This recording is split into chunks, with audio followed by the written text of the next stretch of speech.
క్రీస్తు నామమున అందరికీ వందనములు. మన రక్షకుడైన యేసుక్రీస్తును గూర్చిన ప్రవచన నెరవేర్పులలో రెండవది మన ప్రభువైన యేసుక్రీస్తు వారు బెత్లెహేములో పుట్టునని తెలిపే ప్రవచనం. ఇది మీకా గ్రంథం 5వ అధ్యాయం 2వ వచనంలో ప్రవచింపబడింది. అలానే దీని యొక్క నెరవేర్పు మన మత్తయి సువార్త 2వ అధ్యాయం 1వ వచనంలో పరిశీలించవచ్చు.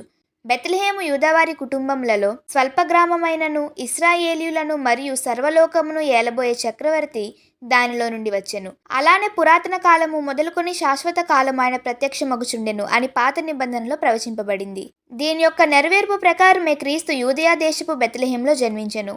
అలానే మత్తయి సువార్త 2వ అధ్యాయం 5వ వచనంలో యూదయా దేశపు బెత్లెహేము యూదా ప్రధానులలో ఎంత మాత్రము అల్పమైన దానవు కాదని చెప్పబడింది.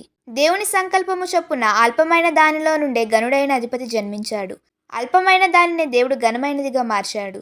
అలానే లోకంలో అల్పులుగా కనబడుతున్న మనము మన హృదయంలో క్రీస్తునందు విశ్వాసముంచి మారు మనసు పొంది నూతనముగా జన్మిస్తే అల్పమైన మనలను గనులుగా మరియు గొప్పవారిగా మార్చడానికి సిద్ధంగా ఉన్నాడు. కాబట్టి మన జీవితంలోనికి క్రీస్తును హృదయపూర్వకముగా ఆహ్వానిద్దాం. ఆమేన్.